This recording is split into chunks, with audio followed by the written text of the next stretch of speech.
Cinayət işində göstərilir ki, İlkin Əmrahov 2014-cü ildən deməli Akif Qurbanovla birlikdə filan işləri görüb. İlkin Əmrahov deyir ki, 2014-cü ildə mən 5-ci sinifdə oxuyurdum.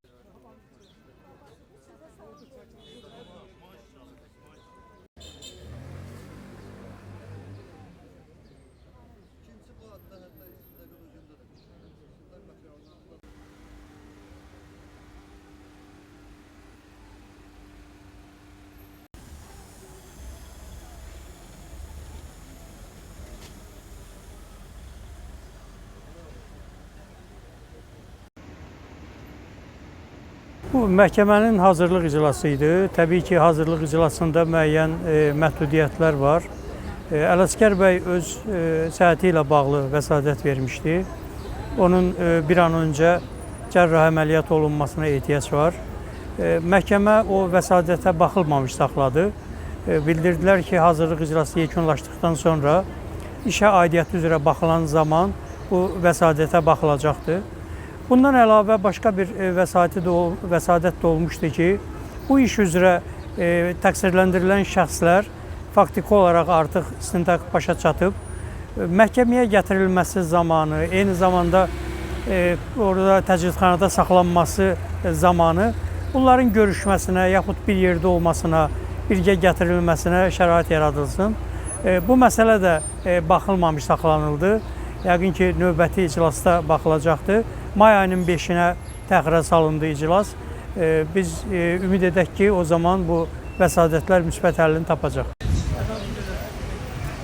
Qaçaqmalçılıqda ittiham ediblər, hansı ki, bu Toplum TV layihəsi ümumiyyətlə 2020-ci ildə başlayıb. Təsəvvür eləyin. 2020-ci ildə layihə başlayıb, güya bu qondarma qaçaqmalçılıq işi. Amma 2019-cu ildə tikilmiş bağı həmin qaçaqmalçılığın sübutu kimi cinayət işinə əlavə ediblər. Çox dəhşətli şeylər var. Bir gənc burada mühakimə olunur, 24 yaşı var, magistratur təhsil alırdı. İlkin Əmrahov. Çox təsirli bir hadisədir. Əziz həmvətənlər, eşidin, görün Azərbaycanın təhsilli gənclərini necə məhv edirlər. Cinayət işində göstərilir ki, İlkin Əmrahov 2014-cü ildən deməli Akif Qurbanovla birlikdə filan işləri görüb.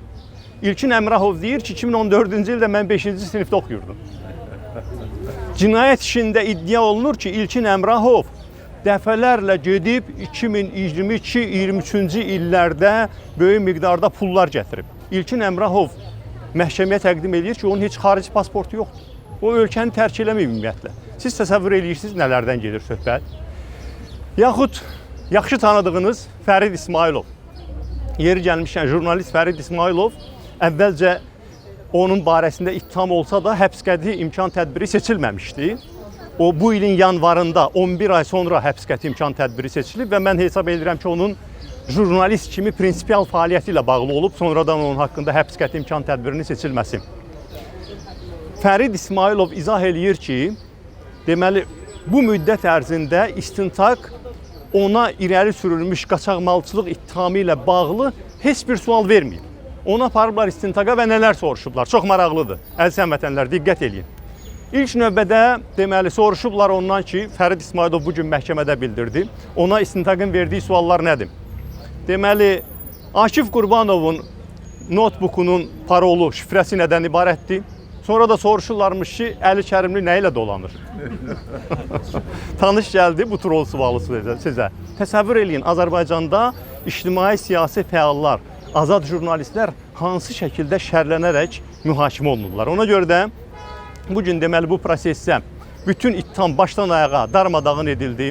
Həm Ələsgər Məmmədlinin, Akif Qurbanovun, Ruslan İzzətlinin, Müşfiq Cabbarovun, Fərid İsmailovun, İlkin Əmrahovun, bütün deməli Ramil bəyin bütün çıxışlarda darmadağın edildi və xüsusilə də vəkillər Fəxrəddin bəy Mehdiyev, Fuad Ağayev, Bəhruz Bayramov, Zübeydə xanım Sadıqova, Günay İsmailova, deməli bütün vəkillərin hamısı Rəsul Cəfərov çox samballı çıxışlar elədilər və bugün əgər azacıq elementar bir hüquq olsaydı ölkədə bu cinayət işinə xitam verilməlidir.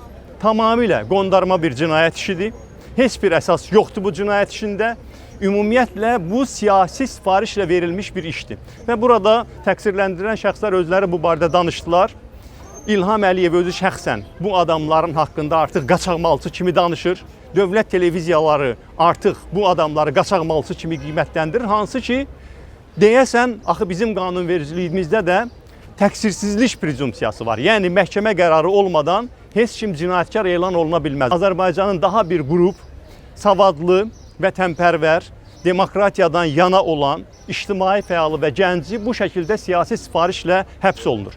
Yaxşı xəbər odur ki, bütün bu qaramata baxmayaraq, bu qədər sifarişli ittihamlara baxmayaraq, təqsirləndirilən şəxslərin hamısı optimistdir, mübarizdir, ictimai fəaliyyətlərindən peşman deyirlər, siyasi mülahizələrlə həbs olunduqlarını bilirlər və Allahın köməyi ilə bir gün bütün bu saxta ittihamların darmadağın ediləcəyini, onların da Azərbaycanın da yolunun açılacağına inanırlar. Biz də buna inanırıq. Diqqətinizə görə hamınıza təşəkkür edirəm.